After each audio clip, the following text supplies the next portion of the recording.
Un, deux, ça marche. Si je te demande de baisser le son, c'est les glissières 9 et 10. Un, deux, OK. Ben, bonjour, Centre chrétien Lumière et Vie. Bienvenue. C'est tout un privilège pour moi d'être ici ce matin. Je suis habitué de dire les soirs, parce que j'ai fait les mercredis soirs, mais c'est la première fois que je fais le dimanche matin. Et c'est tout un privilège et toute une responsabilité aussi. Avant de commencer, on va prier. Seigneur, ton peuple peut baisser le son un petit peu. Seigneur, ton peuple a besoin de toi. Seigneur, ton peuple a besoin de se nourrir de ta parole, Seigneur. Je suis ici, Seigneur, ce matin, comme un serviteur au service de ton peuple, Seigneur, pour lui donner la nourriture que toi, tu as préparée, Seigneur. Ouvre nos cœurs et nos esprits afin que nous la recevions, Seigneur, comme elle se doit, et que ça fasse les changements que tu veux que ce soit fait dans nos vies, parce que nul d'entre nous ici, nous sommes parfaits, mais nous aspirons à cette perfection que toi, Seigneur Jésus, tu nous donnes par ta grâce. Dans le beau nom de Jésus, je te remercie. Amen. Donc, juste pour vous aviser qu'on enregistre le message ce matin, mais il n'est pas diffusé sur Internet. Et puis moi, je vais le publier sur ma chaîne YouTube. Ça fait que je veux dire bonjour à l'auditoire de la chaîne YouTube « Vivre avec le Créateur » ou « La vie d'en haut ». Ça sera la 131e vidéo de cette chaîne. Tu peux le baisser un petit peu, la glissière. Et puis, comme toujours, les passages de la Bible sont tirés de la version Louis II, 1910. Aujourd'hui, le titre du message, les fils de Dieu. On va commencer, on va se lever pour lire le... J'ai un passage extrêmement lent à vous faire lire, mais par respect pour la parole, levons-nous. Donc, on va aller à ceux qui ont lu Bible, Genèse 1, verset 1. Au commencement, Dieu créa les cieux et la terre. Il y a un petit peu de feedback, moi, c'est ça, tu peux... La création dans laquelle nous sommes est vraiment merveilleuse. Elle est corrompue, mais au départ, elle ne l'était pas. Et elle est encore merveilleuse malgré sa corruption. Amen. Vous pouvez vous asseoir. Mon texte est terminé pour l'instant. Il va y en avoir d'autres, mais vous n'aurez pas besoin de vous lever. Le respect est donné à celui qui doit être donné. Amen. Donc, croyez-vous vraiment à l'affirmation de Genèse 1? Et à celle que moi, je viens de prononcer. Pas dans l'affirmation du fait d'être merveilleuse, mais dans le fait que ce soit une création. En d'autres mots, croyez-vous à ce que Dieu dit dans les premiers versets de sa parole et dans le reste aussi? C'est une chose croire en Dieu, mais c'est une autre chose croire quand Dieu parle, à ce que Dieu dit. On va retourner au texte de Genèse 1. Cette fois-ci, on va relire du verset 1 à 5. Pas besoin de vous lever. Au commencement, Dieu créa les cieux et la terre. Le pluriel en hébreu, ça finit par im, les mots. Et puis, quand il parle des cieux, là, pardonnez-moi pour mon accent, mais c'est Hachemayim, ça finit par im, donc c'est pluriel. Puis la terre, c'est Haaretz, c'est un singulier. Verset 2, la terre était informe et vide. Il y avait des ténèbres à la surface de l'abîme, et l'Esprit de Dieu se mouvait au-dessus des eaux. Dieu dit que la lumière soit, et la lumière fut. Dieu vit que la lumière était bonne, et Dieu sépara la lumière d'avec les ténèbres. Dieu appela la lumière jour, et il appela les ténèbres nuit. Ainsi, il y eut un soir et il y eut un matin, ce fut le premier jour. Ce que nous allons voir aujourd'hui, c'est un rappel de beaucoup de choses que nous connaissons. Mais comme n'importe quoi, lorsqu'on vit couramment dans une situation, on a tendance à oublier les bases, et puis c'est nécessaire de revenir régulièrement à ces bases-là. Regardons maintenant, on va les laisser les versets sur l'enregistrement aussi. Là. Regardons plus en détail ce qu'affirment ces versets. Au verset 1, le mot « ciel » est au pluriel, alors que le mot « terre » est singulier. J'en l'ai mentionné. Il est donc raisonnable d'en déduire qu'il y a un petit feedback là, qui peux-tu juste baisser le son un petit peu? 1, 2, c'est bon. C'est un retour de son pour ceux qui ne comprennent pas le terme feedback. Là. Donc, il est donc raisonnable d'en déduire qu'il y a plusieurs ciels. Ce sera le sujet d'un autre message. Et qu'une seule terre. Notez aussi qu'à partir du verset 2, il y est donné de l'information supplémentaire. La parole de Dieu est riche, quand on prend le temps de s'y arrêter, là. Il y a donné de l'information supplémentaire concernant la terre, alors qu'aucune information supplémentaire n'est donnée pour les cieux. Eux aussi créés de la même façon, on peut déduire que ça a été créé instantanément dans le verset 1 de la Genèse. Il est encore une fois raisonnable de penser que les cieux créés l'ont été sans qu'il soit nécessaire de les modifier par la suite. Ça serait pour ça qu'il n'y aurait aucune mention. Alors que pour la terre, sa condition décrite dans le verset 2 amène la nécessité à cette modification. Parce qu'il est dit au verset 2, « La terre était informe et vide. » Est-ce que Dieu crée des choses informes et vides? S'il crée des choses informes et vides, c'est parce qu'il y a un plan en arrière de ça. Parce que tout ce que Dieu fait est parfait.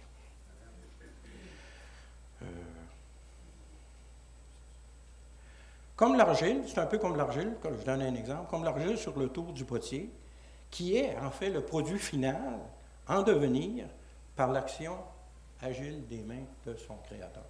Donc, la terre était informe et vite, prête à être travaillée par les actions créatrices de Dieu. Connaissant le Seigneur tel qu'il se révèle dans sa parole, on parle de la Bible, d'un courant à l'autre, donc de la Genèse à l'Apocalypse, c'est important d'interpréter la parole de Dieu toujours dans son contexte général et dans le contexte du texte près aussi. Parce que j'ai vu sur Internet là, une photo ou un dessin de tout ce qui est interrelié dans la parole de Dieu entre le Nouveau et l'Ancien Testament. Et puis, il y a tellement de flèches que ça fait une mosaïque de couleurs. C'est vraiment extraordinaire. La parole de Dieu, écrite sur une période de 1500 ans par, je pense, une quarantaine d'auteurs, 66 livres, on voit que c'est le même esprit qui a vécu toutes ces époques-là, qui a inspiré les hommes. C'est vraiment un livre unique, la parole de Dieu, parce que c'est justement la parole de Dieu. Donc, connaissant le Seigneur tel qu'il se révèle dans sa parole, je suis certain qu'il y a de très bonnes raisons pour que le Créateur décrive de cette façon son acte créateur initial. Il est aussi important de réaliser qu'à la suite de sa création initiale du verset 1, pour laquelle nous n'avons aucune description du moyen utilisé pour sa réalisation. C'est juste écrit au commencement, Dieu créa les cieux et la terre. Dieu nous donne, à partir du verset 2, plus d'informations de qui il est lui-même et du comment se produise la suite de ses actions. Ce qui n'est pas le cas au verset 1. Au verset 1, c'est, voilà, vous êtes devant un fait accompli, c'est ça, au commencement, Dieu créa les cieux et la terre. Au verset 2, l'Esprit de Dieu, et au verset 3, sa parole nous sont révélées.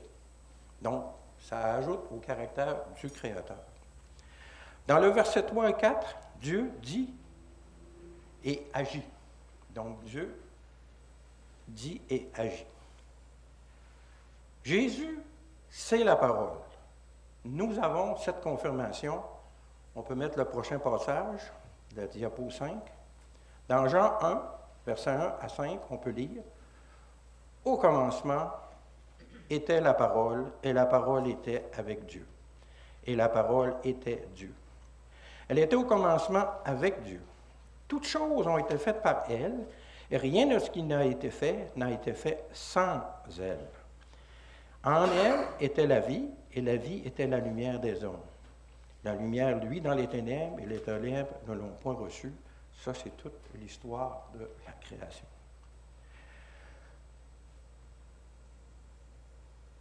Donc, on a ici clairement identifié la parole, qui est Jésus le Christ, Dans l'Ancien Testament, Dieu nous donne tout ce qu'il a fait et nous montre sa justice. Avec tout ce qui est arrivé, le déluge, l'établissement de la loi, on sert un Dieu qui est juste et bon. Il y a deux alliances. Il y a l'alliance de justice, qui est l'Ancien Testament, l'ancienne alliance, et l'alliance de bonté, qui est la grâce en Jésus-Christ pour le salut des hommes. Nous avons le privilège qu'en 2025, j'allais dire 24, en 2025, de connaître qui est le salut, qui accomplit la justice qui a été révélée dans l'Ancienne Alliance, la justice de Dieu. Et nous avons cette bonté qui est révélée en Jésus-Christ dans la Nouvelle Alliance, le Nouveau Testament. À Jean 1, versets 9 à 14, il est écrit « Cette lumière était la véritable lumière qui, en venant dans le monde, éclaire tout homme. Elle était dans le monde, et le monde a été fait par elle, et le monde ne l'a point connue. Elle est venue chez les siens, et les siens ne l'ont point reçue. Mais à tous ceux qui l'ont reçue, à ceux qui croient en son nom, elle a donné le pouvoir de devenir enfants de Dieu, lesquels sont nés non du sang, ni de la volonté de la chair, ni de la volonté de l'homme, mais de Dieu. Et la parole a été faite chair, elle a habité parmi nous, pleine de grâce et de vérité. Nous avons contemplé sa gloire, une gloire comme la gloire du Fils unique venu du Père. » Fait que ces deux passages nous montrent clairement que la parole du verset 2, au commencement la terre était bon, au verset 3, Dieu dit que la lumière soit et la lumière fut. On voit qu'ici, la parole est directement reliée à la lumière aussi. On ne parle pas de la lumière du soleil ici. On parle de la lumière qui va nous éclairer pour l'éternité dans la nouvelle Jérusalem céleste, parce qu'il n'y aura plus de soleil, il n'y aura plus de lune à ce moment-là. Donc cette lumière-là est éternelle, parce que c'est la parole de Dieu manifestée. Puis la parole de Dieu est éternelle, parce que c'est Jésus-Christ qui est Dieu, fait homme. On l'a vu au verset ici, 14 de Jean 1, et la parole a été faite chair. Elle a habité parmi nous. Quel plan divin, quel plan extraordinaire. C'est vraiment... Qui aurait pu imaginer un tel scénario? Les religions humaines ont plein de scénarios, mais il n'y a rien qui équivaut à ce scénario-là, parce que c'est un scénario divin. Donc, ce passage nous révèle des détails très importants sur la parole utilisée dans le verset 3 de Genèse 1, lorsque Dieu dit.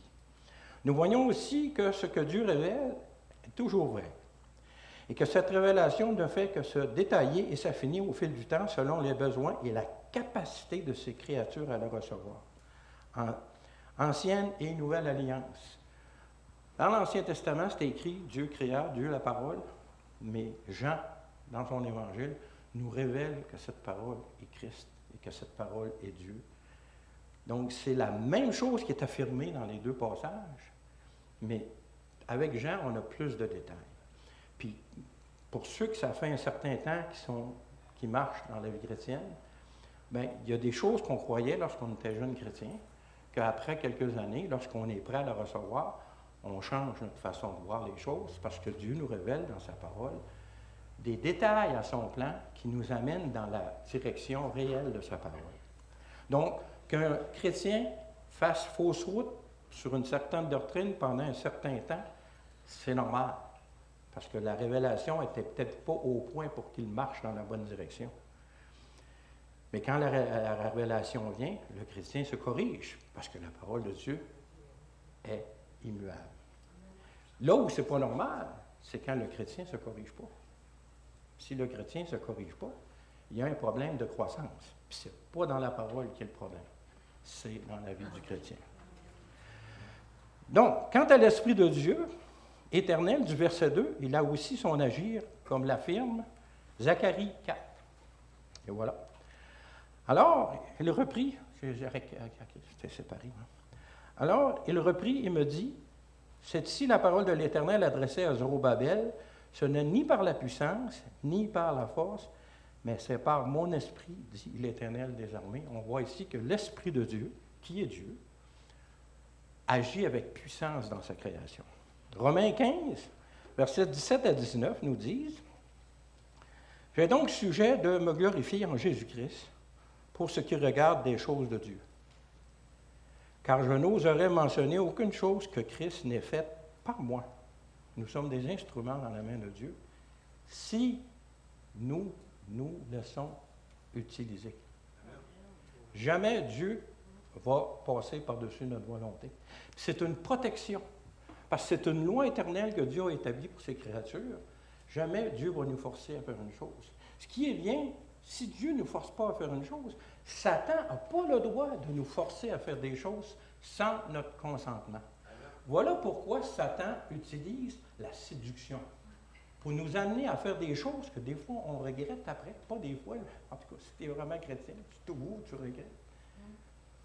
Quand l'Esprit nous réveille, c'est arrivé 2 fois dans ma vie, moi, que j'ai vécu, puis je me suis éloigné de Dieu. Puis un jour, la grâce de Dieu, par son Esprit, m'a montré la misère de ma situation.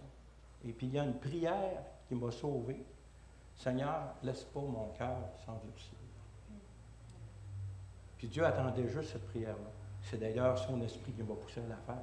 Voyez-vous comment est-ce qu'on est dépendant de l'Esprit de Dieu pour vivre la grâce de Dieu? Mais suite à cette prière-là, ma vie a été remise sur les tracts, on peut dire. Les tracts de la parole de Dieu, parce qu'elle était sur des tracts, mais un autre tract. Donc, Romains 15, on l'avait-tu lu? Non, hein? J'ai donc le sujet de me glorifier. On avait commencé, mais j'avais arrêté en chemin.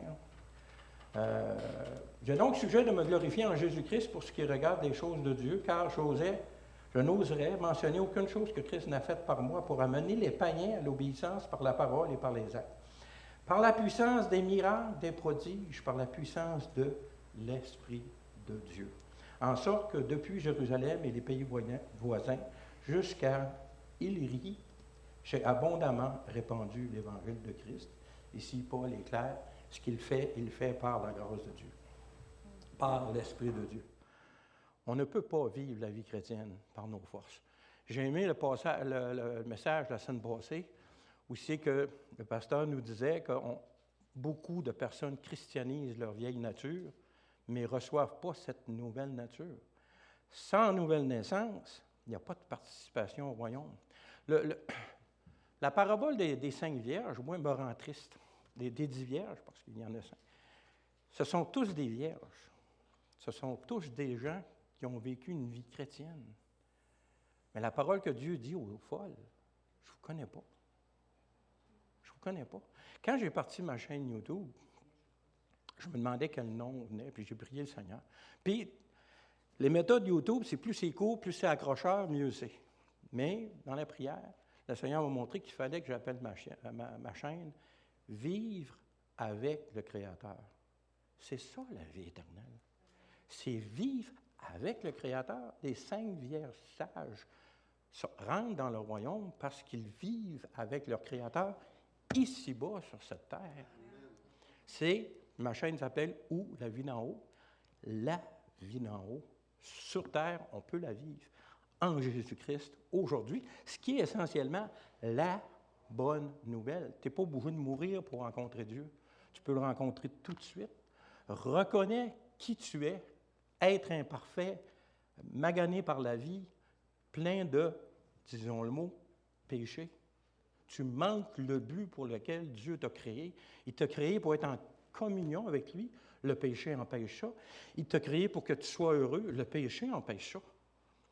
Donc, c'est merveilleux. Je vais continuer dans mon texte parce que là, Ensuite, Genèse 1, verset 5, nous révèle le résultat de ses actions. Il identifie clairement ce qu'il a créé, suite à ses actions, de dire et d'agir. Donc, il a créé le jour, la nuit, soir et matin. Le jour, qui est la combinaison du cycle ténèbres, nuit et matin et lumière. Donc, ce fut le premier jour. Croyez-vous à ce que la parole de Dieu dit, que ça a été fait comme la parole de Dieu le dit? Avez-vous fermement la foi en ce que Dieu dit? Le sujet de la création, là, je m'avance dans mon texte, mais en tout cas, c'est pas grave. Le sujet de la création, il y a 200 ans, là, l'évolution, personne n'avait entendu parler de ça. 200 ans, là, c'était même pas dans la culture populaire, dans la croyance de l'humanité. Il y avait des récits différents de la création, mais tous impliquaient une certaine forme de divinité. Il n'y avait pas cette création, cette idée de création à partir de rien qu'il y a aujourd'hui. Ça prend de la foi pour croire que tout existe à partir de rien. C'était vraiment une idée nouvelle, et puis c'est un signe que nous marchons vers l'apostasie prédite dans 2 Thessaloniciens par l'apôtre Paul, qui allait arriver avant le retour du Seigneur. C'est des choses qui se préparent longtemps d'avance. Hébreux 11 nous dit, versets 1 à 3, dit, « Or, la foi est une ferme assurance des choses qu'on espère, une démonstration de celles qu'on ne voit pas. Pour l'avoir possédée, les anciens ont obtenu un témoignage favorable. C'est par la foi que nous connaissons que le monde a été formé par la parole de Dieu, en sorte que ce qu'on ne voit pas, ce qu'on voit, n'a pas été fait de choses visibles. » Les cieux, la terre. Les cieux, la terre. Les cieux, c'est un monde spirituel qu'on ne voit pas. Les cieux. Est-ce que c'est raisonnable de se poser la question, à savoir qu'il y a plus de monde spirituel dans notre univers qu'il y a du monde physique? C'est une bonne question. Je vous laisse là-dessus, on va continuer. Donc, vous savez certainement que la science des hommes affirme comme vérité un tout autre scénario pour le commencement de notre réalité. En fait, ce que les hommes enseignent, c'est que tout existe à partir de rien et que notre monde est le résultat de l'évolution de ce rien au fil de billions d'années, de milliards d'années, billions c'est en anglais, c'est un anglicisme, excusez-moi, de milliards d'années, au hasard des changements complètement aléatoires. Notez que cette façon de concevoir, n'existait pas il y a 200 ans, je l'ai mentionné. Ce qu'il faut savoir dans ce que les hommes nomment science, qu'il s'y trouve essentiellement 2 méthodes ayant des critères différents dans leur approche de la réalité qui nous entoure. Les 2 définitions suivantes du dictionnaire vont nous aider à mieux comprendre ce qu'est la science.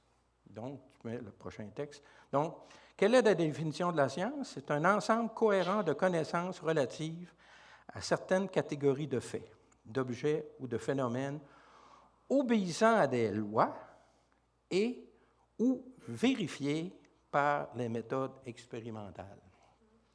Il y a une définition générale de la science.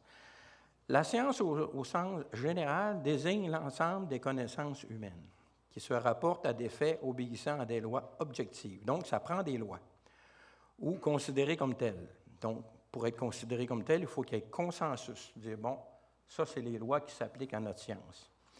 Et dont la mise au point exige systématisation et méthode. Donc, c'est sûr que dans toutes les sciences qu'on rencontre, il y a des méthodes. La première définition parle de la science. Tu peux enlever le... Christian, tu peux enlever la diapo. Mais caméra 1. Caméra 1. Piton en bas. En bas, oui, c'est ça. Non. Éric, m'ont dit caméra 1.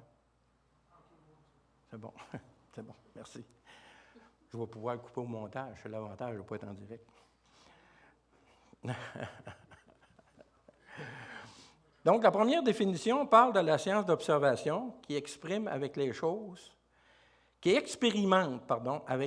de ce monde pour obtenir des résultats observables, concrets, vérifiables par la répétition de la même expérience à plusieurs reprises, obtenant toujours le même résultat. C'est à cette science que nous devons nos automobiles ou toute autre technologie que nous utilisons quotidiennement. La deuxième définition générale inclut la première expérimentale et toutes les autres qui consistent aussi à d'observation, mais où l'expérimentation n'est pas possible, où les conditions que l'on peut en tirer ne sont que déductive ou spéculative. Parenthèse ici, ceux qui lisent la Bible puis disent que ce qui est écrit là, ça ne dit pas ce que ça dit. Ce qui est écrit là, c'est symbolique, c'est figuratif. Écoutez-moi, je vais vous dire qu'est-ce que ça veut dire. Conseil que j'ai à vous donner, lisez ce que vous lisez, puis croyez que c'est la parole de Dieu, parce que c'est la parole de Dieu. Le problème se trouve dans le fait que toutes les sciences sont perçues par la majorité des gens comme étant toutes expérimentales et que la justesse de leurs conclusions sont donc toujours véridiques, car confirmées par l'expérimentation, ce qui est faux, bien sûr. Alors, il faut vraiment... En Matthieu 24, Jésus nous dit, quand ses apôtres lui demandent quand ça va arriver, ces événements-là, que le temple va être détruit et que la fin du temps va arriver, la première chose que Jésus leur dit, prenez garde que personne ne vous séduise. Parce que la science, c'est un ensemble de connaissances. On peut avoir une science biblique. Plus tu connais ta parole, plus tu connais la chose. C'est une science, certaines sciences de la parole biblique. Donc, la science est bonne en tant que telle. C'est un instrument dans la Genèse, lorsque Dieu a dit pas à Caïn, mais à Adam et Ève de se multiplier, il a dit, assujettissez la terre, on l'a dominé là, utilisez la science pour faire des avions, faire des métros, faire des autos, micro-ondes, très commode de nos jours. Il est donc très important de faire cette différence entre ces deux méthodes scientifiques, expérimentales et spéculatives. L'une, où tout est vérifiable et vérifié, alors que l'autre est soumise aux erreurs qui s'introduisent dans les observations résultant de fausses déductions ou spéculations, qui restent toujours incertaines dans leurs conclusions. Si on parle de la théorie de l'évolution, depuis que la théorie de l'évolution existe, elle a évolué. Parce que plus la science avance, plus elle prouve que leur première conclusion était fausse. Et plus la science va continuer, la science honnête, on s'entend, va continuer à avancer, plus les conclusions actuelles vont être prouvées fausses. Alors que pour la parole de Dieu, c'est exactement l'inverse. Au début, la parole de Dieu, ça n'a pas d'allure. Plus la science honnête avance, plus la parole de Dieu est confirmée. L'archéologie, ces choses-là. Là, David a jamais existé. Ils ont trouvé une stèle, il y a 3000 ans, où ce que Israël est mentionné et la maison de David est mentionnée. Ils n'ont pas voulu, dans le temps, que la stèle sorte d'un pays. C'était un pays arabe. Mais l'explorateur qui était là, il a fait une copie en papier mâché. Puis il est parti avec la copie en papier mâché. Puis c'est comme ça que le texte a été sauvegardé. Là, après ça, les habitants du pays ont tout détruit la stèle en morceaux pour que ça soit retrouvé. Mais les archéologues ont retrouvé les morceaux. Puis à partir de la reproduction en papier mâché, ils ont pu reconstruire cette stèle-là. La parole de Dieu est la parole de Dieu. Et la science confirmera toujours la parole de Dieu. Quand la science arrive aux conclusions de la parole de Dieu, ça veut dire que le scientifique a bien fait son travail. La parole de Dieu est la parole de Dieu. Il est là. Pas il a été là. Il est là. Autant dans le passé que dans le présent que dans le futur. Il est le grand je suis. Il est là. Il est témoin actuel de ce qui s'est passé et de ce qui se passera. Nous, on est pris dans le temps, mais lui, il est hors du temps. On a un Dieu fantastique. D'abord, c'est le seul, unique Dieu. Les autres ne sont que des créatures qui se font passer pour des dieux. Bon, cela étant bien compris, si nous revenons au récit de la création du livre de la Genèse, celui-ci est définitivement parti de la seconde méthode. Parce que tu lis la parole de Dieu, en ce qui concerne notre sujet d'aujourd'hui, nous observons que le monde existe et que c'est vraiment un système très organisé et très complexe. Ça, c'est ce que l'observation de la nature nous donne. Si nous comprenons ce système en croyant que son Créateur existe, le texte du livre de la Genèse devient très simple parce que le Créateur nous en parle lui-même et il est le seul témoin de son acte créateur initial. Donc, dans le cas contraire, cela devient beaucoup plus difficile, car comment expliquer l'organisation et la complexité de notre univers sans un créateur qui lui a préexisté? Si rien est le début de toute chose, toute conclusion possible n'est que spéculation. Déduction, car personne n'a été témoin de la création et qu'elle est impossible à reproduire en laboratoire. Si tout vient de rien, comment peut-on l'observer si rien n'existait lorsque rien a commencé toute chose? Je ne sais pas si vous me suivez. De toute façon, vous n'avez pas besoin de me suivre là-dessus. C'est pas rien, Dieu était là. Cependant, s'il y a un créateur, ce qui est sûr, c'est que lui en a été témoin et qu'il peut en témoigner à qui il veut. Cette affirmation est certainement vraie pour le verset 1 de la Genèse. Mais en est-il aussi vrai pour les versets suivants? Que devons-nous penser du passage suivant? On va aller à Job 38, versets 1 à 7. L'Éternel répondit à Job du milieu de la tempête et dit, « Qui est celui qui obscurcit mes desseins par des discours sans intelligence? » Nous sommes tous coupables d'avoir eu des discours sans intelligence. Reconnaissons-le. Saint terrain, comme un vaillant homme, je t'interrogerai et tu m'instruiras. Ici, on comprend que l'Éternel parle, c'est au verset 1, il le dit clairement. Où étais-tu quand je fondais la terre? Dis-le, si tu as de l'intelligence. Qui en a fixé les dimensions, le sais-tu? Qui en a étendu sur elle le cours d'eau? Sur quoi ces bases sont-elles appuyées? Ou qui en a posé la pierre angulaire? Alors que les étoiles du matin éclataient en chants d'allégresse, que tous les fils de Dieu poussaient des cris de joie. Le titre de mon message, c'est « Les fils de Dieu ». Qui sont ces fils de Dieu qui est mentionné dans Job, qui ont assisté à la fondation de la terre?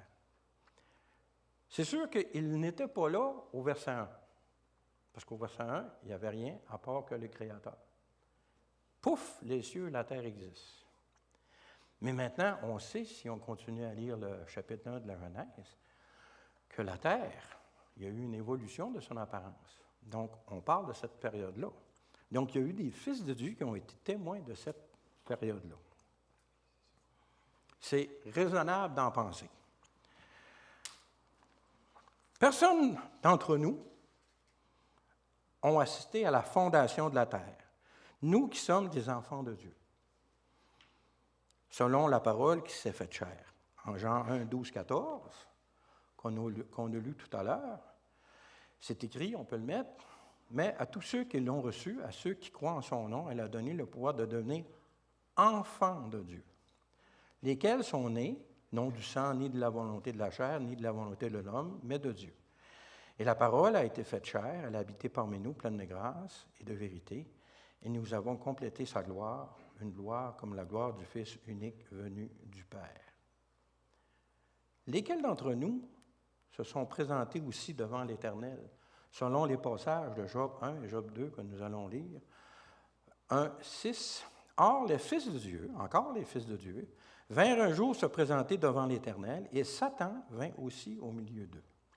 L'Éternel dit à Satan, « D'où viens-tu? » Et Satan répondit à l'Éternel, « De parcourir la terre et de m'y promener. » Donc, les fils de Dieu se présentent devant l'Éternel et Satan aussi.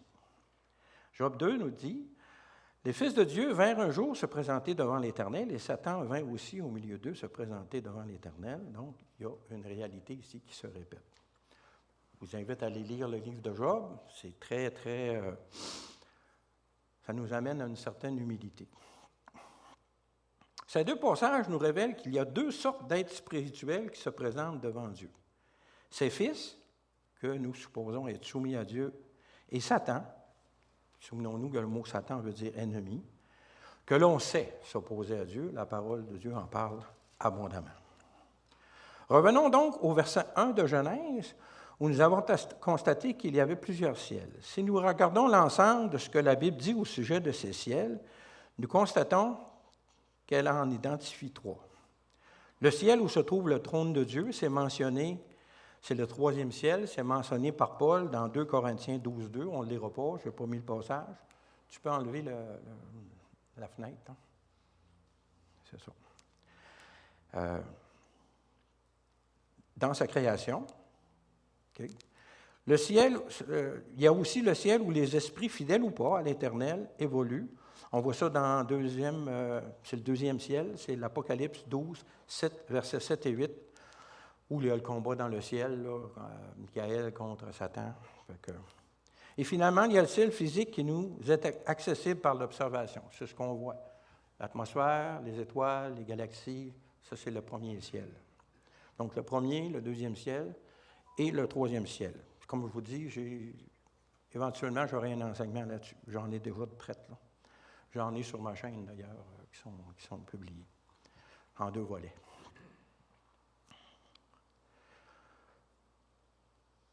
Matthieu 6, versets 9 et 10 nous disent « Voici donc comment vous devez prier. Notre Père qui est aux cieux, on sait que Dieu est partout, que ton nom soit sanctifié, que ton règne vienne, que ta volonté soit faite sur la terre comme au ciel. » Au singulier. Donc, il y a un ciel où ce que la volonté de Dieu est faite, c'est le trône de Dieu. Puis les 2 passages précédents du livre de Job nous révèlent qu'aussi, même s'il s'oppose à Dieu, Satan n'a pas le choix de lui être quand même soumis. Si vous lisez le contexte de l'histoire, dans ce troisième ciel où la volonté de Dieu est toujours faite, et que cela limite aussi ses actions dans les 2 ciels tels que les événements de la vie de Job nous le démontrent. Dans l'histoire de Job, Satan se présente devant le trône de Dieu et demande des choses. Dieu dit « OK, tu as le droit de faire ça ». La chute d'Adam et Ève était déjà arrivée lorsque Job a vécu. Donc, on voit que même si Satan a des droits acquis par le péché de l'homme, parce que Dieu est juste, Dieu a établi des lois. Christ est devenu notre frère, tu peux enlever le texte après. Là. Christ est devenu notre frère afin de devenir humain. Dans la loi de l'Ancien Testament, c'est écrit qu'un parent proche peut racheter quelqu'un. Il a fallu que Christ devienne humain pour pouvoir racheter les humains. Dieu a établi des lois qu'il respecte. L'homme, en péchant, a remis le titre de propriété de la terre à Satan. Dieu respecte ça, mais Satan reste quand même soumis à Dieu. Quand on est enfant de Dieu, ils disent, il y en a qui enseignent, si tu pêches, tu tombes sous la condamnation de Satan, il peut faire ce qu'il veut avec toi. Pas quand tu es enfant de Dieu. Quand tu es enfant de Dieu, il doit aller voir ton Sauveur, Christ, avant d'agir dans ta vie. Nous sommes scellés par le Saint-Esprit. Lorsque nous péchons, nous sommes dans le royaume des cieux. Nous ne sommes pas sous la loi du péché. Et c'est Christ qui décide de la correction qu'il va nous donner afin de nous ramener dans le droit chemin. Ce ne sera pas Satan qui va décider. Mais que Dieu utilise Satan pour nous ramener dans le droit chemin, c'est son privilège. C'est son privilège. Quand David a fait le recensement dans l'Ancien Testament, pour ceux qui connaissent l'histoire, là, puis que Dieu a donné, il a dit, tu as le choix, là. Telle affaire ou telle affaire ou telle affaire. David a dit, je vais prendre l'affaire où c'est que c'est Dieu qui décide parce que j'aime mieux être sous la correction divine que sous l'emprise de mes ennemis. Dieu est... Personne qui est prêt à dire là? Bon. Il y a seulement lui qui est bon. Jésus l'a dit, il y a Dieu seul qui soit bon. Il n'y a aucun être dans l'univers qui peut être bon sans que Dieu lui ait donné cette capacité d'être bon. Il est la source de toute chose. Dieu oublie que Michel existe. Plus de Michel. L'existence de Michel est maintenue par la puissance de Dieu. L'existence de l'univers est maintenue par la puissance. Voyez-vous comment est-ce qu'on est dépendant de ce merveilleux Créateur? Mais lorsqu'il promet des choses, il les tient. Vous savez, Dieu n'a pas besoin de mentir. Pourquoi est-ce qu'on ment? Pourquoi nous, les êtres humains, nous mentons? On ment pourquoi? Parce qu'on veut cacher des choses qu'on ne veut pas montrer aux autres. Parce qu'on veut obtenir des choses qu'on ne mérite pas. Qu'est-ce que Dieu ne mérite pas? Il mérite toute chose. Toute chose lui appartient. Dieu a-t-il des côtés à cacher? Il n'y en a aucun. Il est parfait. Il est merveilleux. Il est 3 fois saint. Il n'y a pas besoin de mentir. Il n'y a pas besoin de mentir. Et il déteste le péché. Il y a une grande religion qui est connue où c'est que ses adeptes ont le droit d'utiliser le mensonge, même si c'est encouragé. Ça s'appelle le tekiya puis le kitman. Dans une, je les mêle toujours laquelle est laquelle, là. Mais dans une, c'est tu as le droit de mentir pour protéger ta vie, puis d'autre, tu as le droit de mentir pour faire avancer la cause de ta religion. Je ne vous dirai pas quelle religion que c'est, mais vous savez même écouter les nouvelles de ce temps-là, puis vous allez voir les fausses nouvelles, puis les vraies nouvelles. Vous allez identifier facilement quelle est cette religion. Mais dans tout ça, je suis un peu perdu dans mon texte. Bon, nous avons constaté en Genèse qu'il est raisonnable de penser que les cieux ont été complétés dans ce même verset, ce qui doit nécessairement inclure ses habitants. Cela expliquerait le passage de Job 38 que nous venons de lire. Donc, si les cieux ont été créés complètement faits, les habitants de ces cieux-là donc, ont été créés instantanément, en même temps que les cieux. La terre, ce n'est pas le cas. La terre était informe et vide, et Dieu a eu une certaine procédure. Et la Bible nous dit clairement qu'il y a eu des témoins de cette procédure-là. Donc, il fallait qu'ils soient là avant. Il y a une certaine spéculation dans ce que je dis, mais les textes sont clairs. Il y a eu des témoins au fondement de la terre. Donc, il y a eu des témoins au jour 2, 3, 4, 5, 6, 7. 7, non, on n'est pas rendu encore dans le temps. OK. Donc, dans plusieurs passages de la Bible, nous voyons que les anges, les fils de Dieu, ont une puissance pour contrôler les éléments physiques de ce monde et pour agir directement dans la vie des humains. Se pourrait-il que pour le bon fonctionnement du monde physique dans lequel nous sommes, Dieu a décidé d'utiliser les anges? Vous savez, les astronomes, on parle de science qui fait d'observation. Les astronomes font des calculs. Les mathématiques, c'est une science assez exacte. Puis les calculs sont capables d'être vérifiés. Puis ils calculent toute l'attraction de l'univers, puis ils se disent, il manque de la matière dans l'univers pour que ça fonctionne. Il manque à peu près 80 de matière pour que les règles des planètes, puis les galaxies, puis tout fonctionne. Ils appellent ça, eux autres, la matière noire. Se pourrait-il que ce soit tout simplement le monde spirituel, que l'on ne voit pas, mais qui est intrinsèquement lié au monde. Nous sommes esprit, âme et corps. Puis on va voir dans les passages que je vais lire que les anges qui ont été créés avant les humains ont une influence sur le monde physique. Puis quand je préparais le message, je pensais aussi à la parabole du Fils prodigue. On le prend dans un contexte familial. Si les anges ont été créés avant, on peut les mettre à la place du Fils aîné.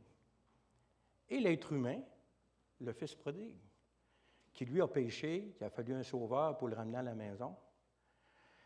Imaginez-vous les anges qui ont été créés, si ma spéculation est exacte. Ils ont été créés instantanément, ils se réveillent, ils sont en présence de Dieu. Puis là, ils voient Dieu, tout le monde là. Mais il y a la terre informe et vide, et ils ont assisté au déroulement des séjours de la création. Dieu leur a montré la puissance. On sait qu'il y a des anges rebelles, mais qu'il y a des anges qui ne sont pas rebelles. Donc, Dieu est 3 fois saint. La sainteté consiste à marcher avec Dieu tout le temps. Le seul humain qui a réussi à le faire, c'est Christ. C'est Jésus-Christ, parce qu'il était Dieu fait homme et qu'il est venu spécifiquement pour ça. Mais les anges qui ne se sont pas rebellés, ils sont saints. Dans le sens qu'ils n'ont pas désobéi jamais à Dieu, comme le fils aîné dans la parabole du fils prodigue. Mais ça, c'est un autre sujet qu'on pourrait... Lisons les passages dans Apocalypse 7, verset 1. « Après cela, je vis 4 anges debout aux 4 coins de la terre. Ils retenaient les 4 vents de la terre, et qu'il ne souffla point de vent sur la terre, ni sur la mer, ni sur aucun arbre. Dans le livre de l'Apocalypse, il y a beaucoup de symboliques. Mais les symboliques qu'on rencontre dans le livre de l'Apocalypse, ils sont révélés la plupart du temps dans le livre de Daniel ou dans d'autres passages dans Isaïe. Le livre de l'Apocalypse est toute la symbolique qui a été développée dans l'Ancien Testament est toute mise ensemble pour nous révéler les fins des temps. Mais il y a des choses qui sont littérales, entre autres comme le Milan. Le Milan, il est prononcé 6 fois dans le chapitre, je pense, Milan. Puis il y en a qui disent que c'est symbolique, c'est allégorique. Mais la parole de Dieu dit que c'est Milan, c'est Milan. Comme ici, ce qui est écrit, les anges aux quatre coins de la terre, retenez les 4 vents de la terre, il n'y a aucune raison de voir ça symboliquement. On peut tout simplement le voir pour ce qu'il est écrit. Hébreux 1, versets 13-14 nous disent « Et auquel ange a-t-il jamais dit, assieds-toi à ma droite, jusqu'à ce que je fasse de tes ennemis ton marchepied? Ne sont-ils pas tous des esprits au service de Dieu, envoyés pour exercer un ministère en faveur de ceux qui doivent hériter du salut? » C'est nous. Mais il n'y a pas juste nous qui héritent du salut. On va lire le passage en 2 Rois 19. Versets 32 à 36. « C'est pourquoi ainsi parle l'Éternel sur le roi d'Assyrie. Il n'entrera point dans cette ville, et n'y lancera point de trait. » On parle de Jérusalem ici. « Il ne lui présentera point de bouclier, il n'élèvera point de retranchement contre elle. Il s'en retournera par le chemin par lequel il est venu, et il n'entrera point dans cette ville, dit l'Éternel. » Croyez-vous à ce que Dieu dit? Verset 34. « Je, dit l'Éternel, protégerai cette ville pour la sauver, à cause de moi et à cause de David, mon serviteur. » Dieu a des choses à prouver par ses actions. Ces anges qui ne se sont pas rebellés, vont-ils se poser la question pour éternellement, « J'aurais-tu dû me rebeller? » On parlera un peu plus tard, une autre fois, du mystère de l'iniquité. Donc, je protégerai cette ville pour la sauver à cause de moi, à cause de David, mon serviteur. Cette nuit-là, l'ange de l'Éternel sortit et frappa dans le camp des Assyriens 185 000 hommes. Et quand on se leva le matin, voici, c'étaient tous des corps morts. Est-ce que les anges ont une puissance et une influence dans le monde physique? C'est clair. Alors, Sennacherib, roi d'Assyrie, leva son camp et partit et s'en retourna, et il resta à Nénive. Ce qui est intéressant avec cette histoire-là, c'est dans les tablettes cunéiformes qu'ils ont découvert de l'histoire de Sennacherib, cette bataille-là est comptée. Puis, bon, c'est sûr que ça a été écrit, tu peux enlever le texte, ça a été écrit à l'avantage du roi, aussi qui dit, il y a eu des nouvelles de chez eux, puis il a fallu qu'il s'en aille. Il ne dit pas qu'il y a eu 150 000 morts qui ont été... Donc, ce qui est clair, c'est que les anges ont une puissance dans le monde physique dans lequel nous sommes. Il y a des livres extra-canoniques qu'on peut lire, comme le livre du Jubilé, où c'est que là, en détail, c'est un livre que les rabbins juifs connaissent. Et puis, c'est un livre qui est bon pour la culture générale, mais ce n'est pas la parole de Dieu. Mais dans ce livre-là, ils décrivent qu'il y a des anges pour la neige, pour la pluie, puis pour ces choses-là. Fait que c'est intéressant. Mais ça ne s'oppose pas à ce que dit la parole de Dieu. Ça fait juste mettre une couche supérieure, mais ce n'est pas la parole de Dieu. En conclusion, ce qu'il faut en retenir de ce message, c'est qu'il y a tout un monde spirituel invisible à nos yeux physiques qui est plus important que ce qu'on voit. Ça, là, c'est une réalité très importante en tant qu'enfant de Dieu. Si on veut marcher victorieux dans la foi, il faut toujours avoir cette idée en arrière de la tête qu'il y a un monde spirituel. Le combat de celui qui croit à ce que Dieu dit, je pense que c'est notre cas ici aujourd'hui, se fait plus spirituellement que physiquement, bien que ces deux mondes soient inséparables l'un de l'autre. Éphésiens 6 nous dit, versets 10 à 13, « Au reste, fortifiez-vous dans le Seigneur et par sa force toute puissante. Revêtez-vous de toutes les armes de Dieu afin de pouvoir tenir ferme contre les ruses du diable.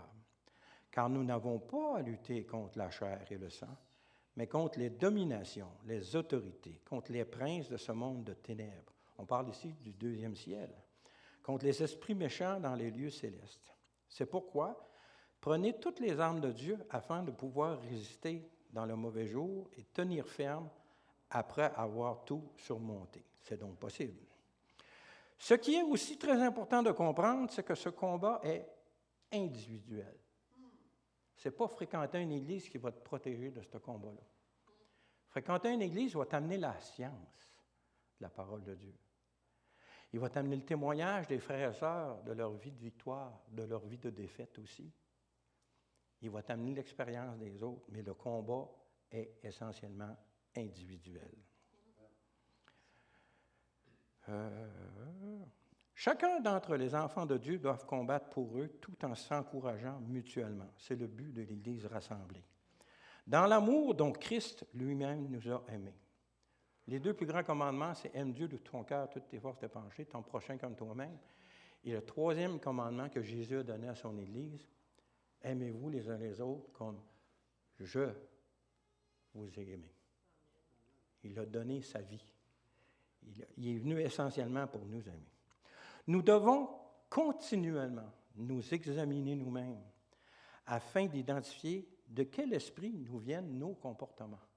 On a vu que dans le monde spirituel, il y a une influence sur le monde physique, donc dans nos vies qui sommes des êtres physiques. Satan ne peut nous forcer à agir contre notre volonté, mais notre volonté peut être manipulée par des forces spirituelles. Lisons Luc, versets 51 à 56. Luc 9, versets 51 à 56. Lorsque le temps où il devait être enlevé du monde approcha, Jésus prit la résolution de se rendre à Jérusalem. Il envoya devant lui des messagers qui se mirent en route et entrèrent dans un bourg des Samaritains pour lui préparer un logement. Mais on ne le reçut pas parce qu'il se dirigeait sur Jérusalem.